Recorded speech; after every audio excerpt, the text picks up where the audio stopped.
O livro Números, a linguagem da ciência, uma pesquisa crítica escrita para o não matemático culto. Capítulo 1. Impressões. 10 ciclos da Lua, o ano romano compilou. Este número, então, era altamente estimado, porque talvez estamos acostumados a contar nos dedos, ou que uma mulher dá à luz 2 vezes 5 meses, ou então que os números crescem até chegar a 10, e então começam seu ritmo de novo a partir de 1. Diz Ovídio Rache III. Seção 1. O ser humano, mesmo nos estágios mais baixos de desenvolvimento, possui uma habilidade que, por falta de um nome melhor, vou chamar de senso numérico. Essa habilidade permite que ele reconheça que algo mudou em uma pequena coleção, quando, sem seu conhecimento direto, um objeto foi removido ou adicionado à coleção. O senso numérico não deve ser confundido com a contagem, que provavelmente é de uma época muito mais recente e envolve, como veremos, um processo mental bastante complexo. A contagem, pelo que sabemos, é um atributo exclusivamente humano, enquanto algumas espécies de animais parecem possuir um senso numérico rudimentar semelhante ao nosso. Pelo menos, essa é a opinião de observadores competentes do comportamento animal, e a teoria é apoiada por um grande número de evidências. Aqui está o símbolo de dedos de um manual publicado em 1520. Muitas aves, por exemplo, possuem tal senso numérico. Se um ninho contém 4 ovos, pode retirar um com segurança, mas quando 2 são removidos, a ave geralmente abandona o ninho. De alguma forma inexplicável, a ave consegue distinguir 2 de 3, mas essa habilidade de forma alguma é exclusiva das aves. Na verdade, o exemplo mais impressionante que conhecemos é o do inseto chamado vespa solitária. A vespa-mãe coloca seus ovos em células individuais e fornece a cada ovo uma quantidade de lagartas vivas para que as larvas se alimentem quando eclodem. Agora, o número de vítimas é surpreendentemente constante para uma determinada espécie de vespa. Algumas espécies fornecem 5, outras 12, outras ainda até 24 lagartas por célula. Mas o caso mais notável é o gênero Eumenos, uma variedade em que o macho é muito menor que a fêmea. De alguma forma misteriosa, a mãe sabe se o ovo produzirá uma larva macho ou fêmea e reparte a quantidade de alimento de acordo. Ela não muda a espécie ou o tamanho da presa, mas se o ovo for macho, ela o alimenta com 5 vítimas, se for fêmea, com 10. A regularidade na ação da vespa e o fato de que essa ação está conectada a uma função fundamental na vida do inseto tornam este último caso menos convincente do que o que se segue. Aqui a ação do pássaro parece beirar a consciência. Um senhor estava determinado a atirar em um corvo que fazia seu ninho na torre de vigia de sua propriedade. Repetidamente ele tentou surpreender o pássaro, mas em vão. Na aproximação do homem, o corvo deixava seu ninho. De uma árvore distante, esperava atentamente até que o homem saísse da torre e então retornava ao seu ninho. Um dia, o senhor teve uma ideia. 2 homens entraram na torre. Um permaneceu lá dentro, o outro saiu e seguiu em frente. Mas o pássaro não se enganou. Ficou afastado até que o homem de dentro saiu. O experimento foi repetido nos dias seguintes com 2, 3 e depois 4 homens, mas sem sucesso. Finalmente, 5 homens foram enviados. Como antes, todos entraram na torre e um ficou enquanto os outros 4 saíram e se afastaram. Aqui o corvo perdeu a conta. Incapaz de distinguir entre 4 e 5, ele prontamente retornou ao seu ninho. 2 argumentos podem ser levantados contra tais evidências. O primeiro é que as espécies que possuem tal senso numérico são extremamente poucas, que nenhuma habilidade semelhante foi encontrada entre os mamíferos e a que até mesmo os macacos parecem não possuí-la. O segundo argumento é que em todos os casos conhecidos, o senso numérico dos animais é tão limitado em alcance que pode ser ignorado. Quanto ao primeiro ponto, é válido. De fato, é um fato notável que a habilidade de perceber números de uma forma ou de outra parece estar confinada a alguns insetos, pássaros e aos homens.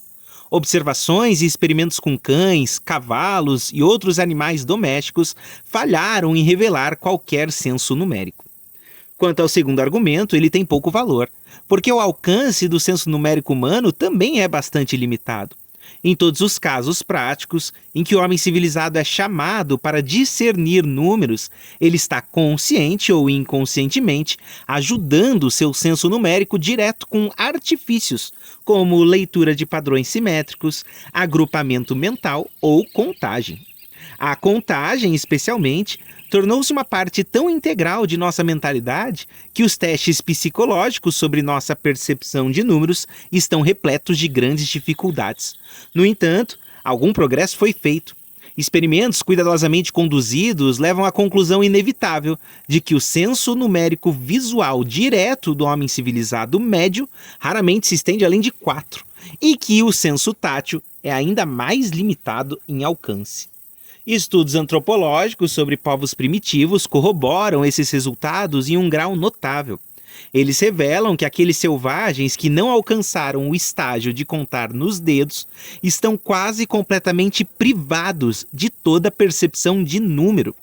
Tal é o caso entre inúmeras tribos na Austrália, ilhas do Pacífico Sul, América do Sul e África. Kerr, que fez um estudo extensivo da Austrália primitiva, sustenta que poucos nativos são capazes de discernir 4 e que nenhum australiano em seu estado selvagem pode perceber 7. Os bosquímanos da África do Sul não têm palavras numéricas além de 1, 2 e muitos. E essas palavras são tão inarticuladas que pode-se duvidar se os nativos atribuem um significado claro a elas. Não temos razões para acreditar, e muitas razões para duvidar, que nossos próprios ancestrais remotos estivessem melhor equipados, uma vez que praticamente todas as línguas europeias apresentam vestígios de tais limitações precoces. O inglês thrice, assim como o latim ter, tem o duplo significado, 3 vezes e muitos. Há uma conexão plausível entre o latim três e trans. Além, o mesmo pode ser dito em relação ao francês, 3, muito, e trois, 3. A gênese do número está escondida atrás do véu impenetrável de incontáveis eras pré-históricas. O conceito nasceu da experiência, ou a experiência apenas serviu para tornar explícito o que já estava latente na mente primitiva? Eis aqui um assunto fascinante para especulação metafísica, mas por esta mesma razão está além do escopo deste estudo. Se formos julgar o desenvolvimento de nossos próprios ancestrais pelo estado mental das tribos contemporâneas, não podemos escapar da conclusão de que os começos foram extremamente modestos. Um senso numérico rudimentar, não maior em escopo do que aquele possuído pelos pássaros, foi o núcleo a partir do qual o conceito de número cresceu. E há pouca dúvida de que, se deixado a percepção direta de números, o homem não teria avançado mais na arte de contar do que os pássaros. Mas através de uma série de circunstâncias notáveis, o homem aprendeu a auxiliar sua percepção extremamente limitada de números por um artifício que estava destinado a exercer uma influência tremenda em sua vida futura. Esse artifício é a contagem. E é a contagem que devemos o extraordinário progresso que fizemos em expressar nosso universo em termos de número. Existem línguas primitivas que têm palavras para todas as cores do arco-íris, mas não têm uma palavra para cor. Existem outras que têm todas as palavras numéricas, mas não têm uma palavra para número. O mesmo se aplica a outras concepções. A língua inglesa é muito rica em expressões nativas para tipos particulares de coleções. Rebanho, conjunto, lote e bando se aplicam a casos especiais. Ainda assim, as palavras coleção e conjunto são de extração estrangeira. O concreto precedeu o abstrato. Deve ter requerido muitas eras para descobrir, diz Bertrand Russell, que um par de fazões e um par de dias eram ambas instâncias do número 2. Até hoje temos várias maneiras de expressar a ideia 2: par, casal, conjunto, equipe, gêmeo, braço e assim por diante. Um exemplo impressionante dessa extrema concretude do conceito de número primitivo é a língua Tsimshian, de uma tribo da Colômbia Britânica. Lá, encontramos 7 conjuntos distintos de palavras numéricas. 1 para objetos planos e animais. 1 para objetos redondos e tempo, 1 para contar homens, 1 para objetos longos e árvores, 1 para canoas, 1 para medidas, 1 para contar quando nenhum objeto definido é referido. O último é provavelmente um desenvolvimento posterior. Os outros devem ser relíquias dos primeiros dias, quando os membros da tribo ainda não haviam aprendido a contar. Foi a contagem que consolidou a noção concreta e, portanto, heterogênea de pluralidade, tão características do homem primitivo, no conceito de número abstrato e homogêneo que tornou possível a matemática. Por mais estranho que pareça, é possível chegar a um conceito de número lógico e bem definido sem recorrer às artimanhas da contagem. Entramos em um salão. Diante de nós estão duas coleções, os assentos do auditório e o público. Sem contar, podemos verificar se as duas coleções são iguais, e se não forem iguais, qual é a maior? Pois se todos os assentos estão ocupados e ninguém está de pé, sabemos sem contar que as duas coleções são iguais. Se todos os assentos estão ocupados e algumas pessoas no público estão de pé, sabemos sem contar que há mais pessoas do que assentos. Obtemos esse conhecimento através de um processo que domina toda a matemática, que recebeu o nome de correspondência 1 a 1.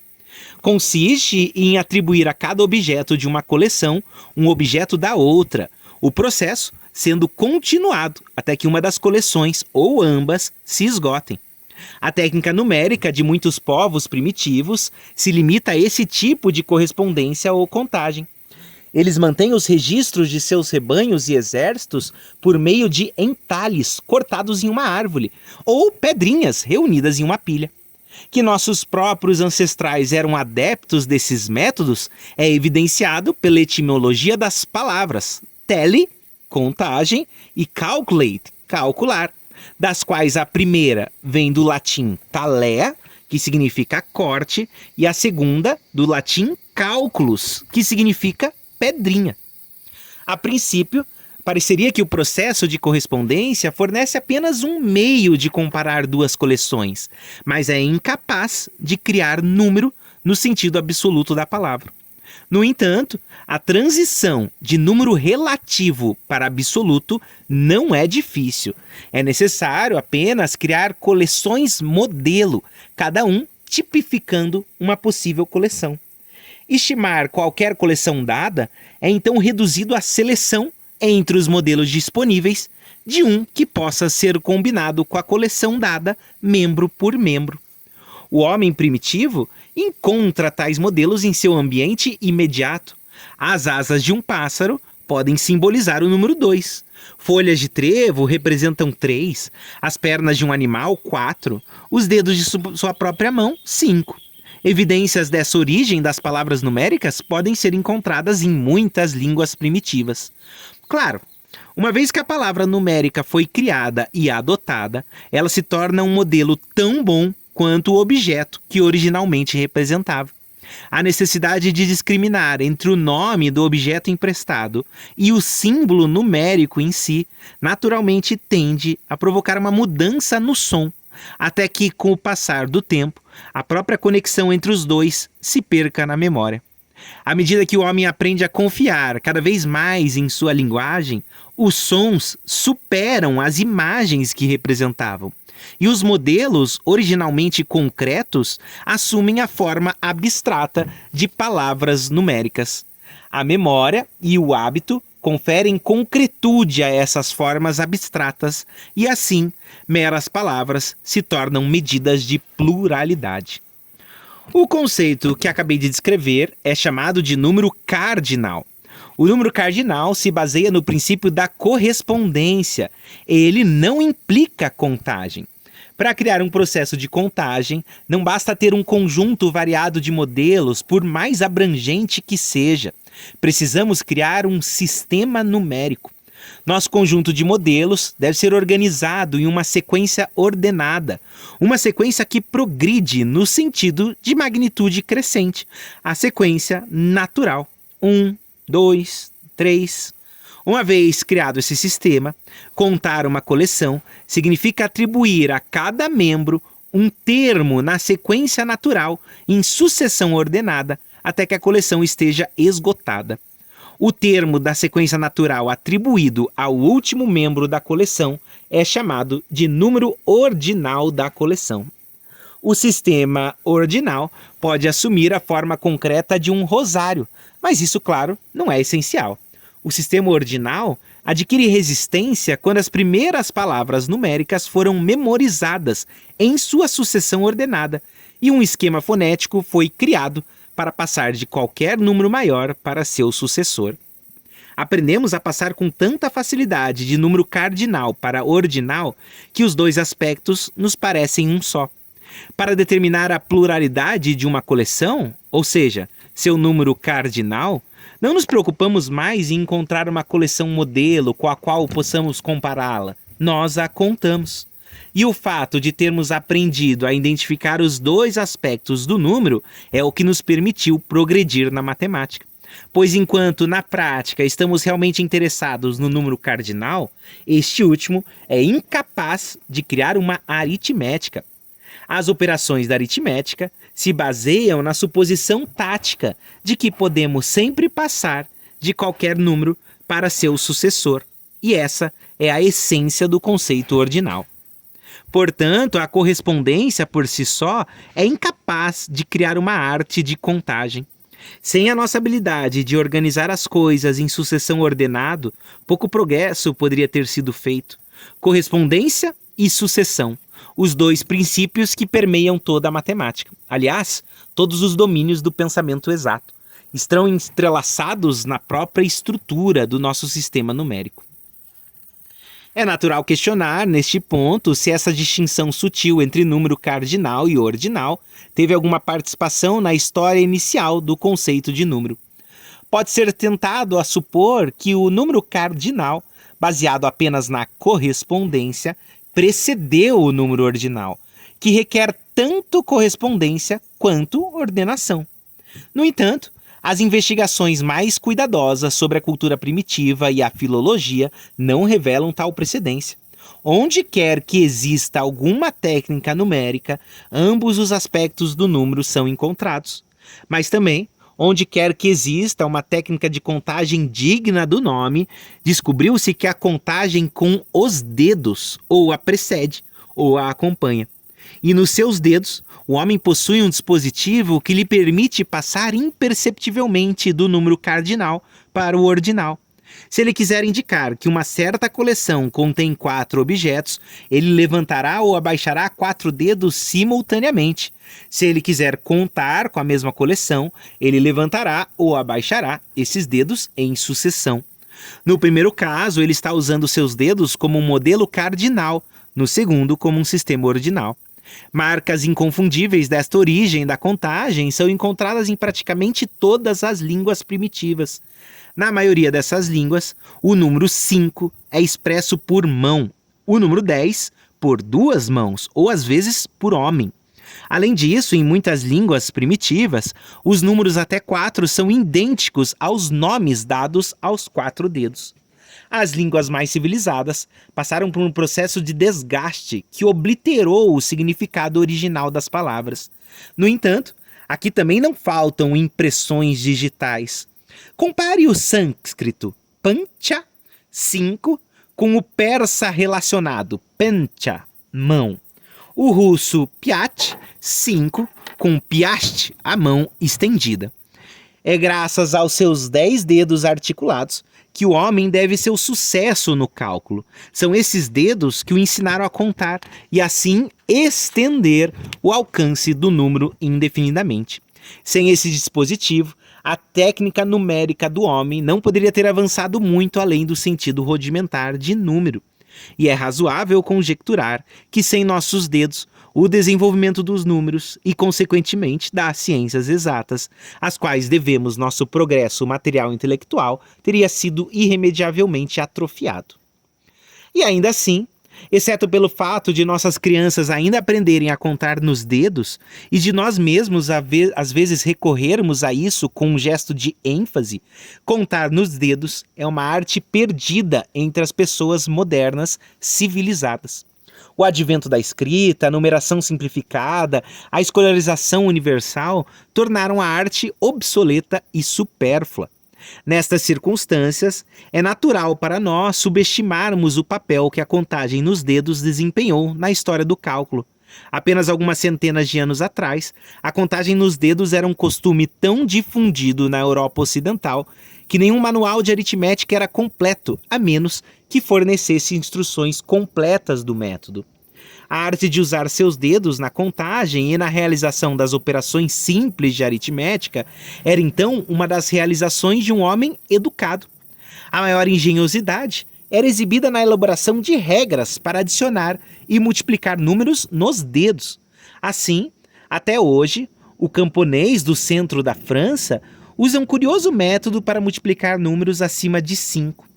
Se ele deseja multiplicar 9 vezes 8, ele dobra 4 dedos em sua mão esquerda, 4 sendo o excesso de 9 sobre 5, e 3 dedos em sua mão direita, 8 menos 5 são 3.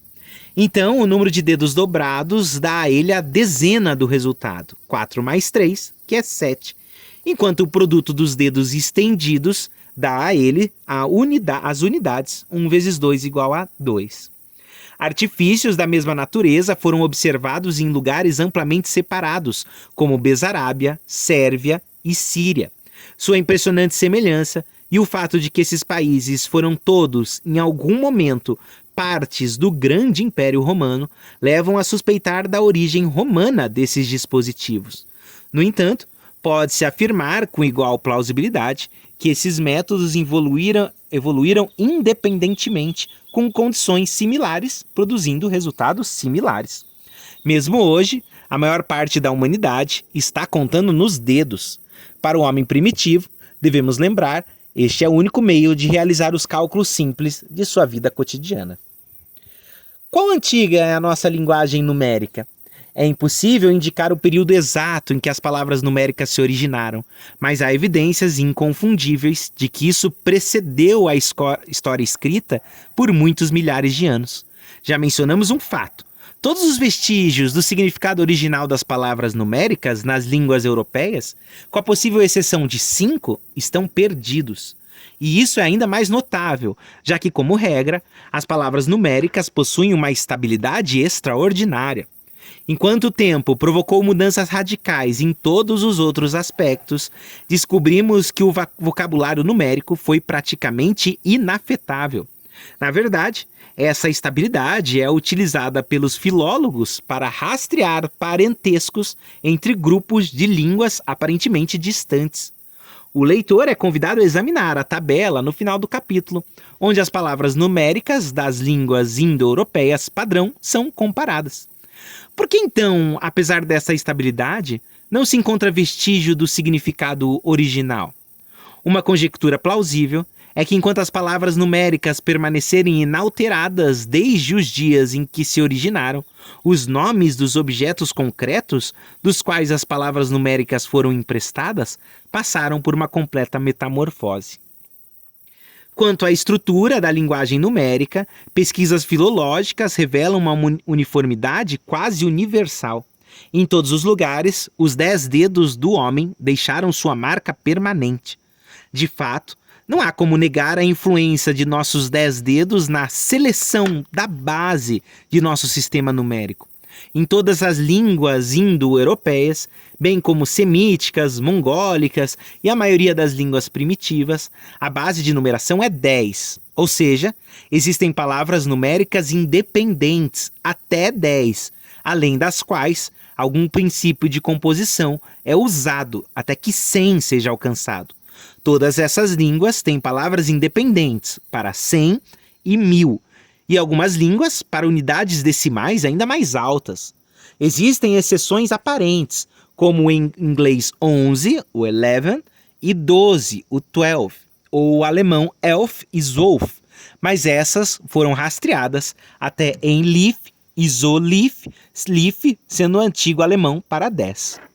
É verdade que, além do sistema decimal, outras duas bases são razoavelmente difundidas, mas seu caráter confirma, de maneira notável, a natureza antropomórfica de nosso esquema de contagem. Esses dois outros sistemas são o quinário, de base 5, e o vigesimal, base 20. No sistema quinário, existem palavras numéricas independentes até 5, e a composição começa a partir daí. Ele, evidentemente, se originou entre pessoas que tinham o hábito de contar em uma mão. Mas por que o homem deveria se limitar a uma mão? Uma explicação plausível é que o homem primitivo raramente anda desarmado. Se ele quer contar, coloca sua arma debaixo do braço, geralmente o braço esquerdo, e conta com a mão esquerda, usando a mão direita para conferir. E isso pode explicar porque a mão esquerda é quase universalmente usada por pessoas destras para contar. Muitas línguas ainda carregam os traços de um sistema quinário, e é razoável acreditar que alguns sistemas decimais passaram pelo sistema quinário. Alguns filólogos afirmam que até mesmo as línguas numéricas indo-europeias são de origem quinária. Eles apontam para a palavra grega pempazen, para contar de 5 em 5, e também para o caráter inquestionavelmente quinário dos numerais romanos. No entanto, não há outras evidências desse tipo, e é muito mais provável que nosso grupo de línguas passou por um estágio vigesimal preliminar. Este último provavelmente se originou entre as tribos primitivas, que contavam nos dedos do pé, bem como nos dedos das mãos.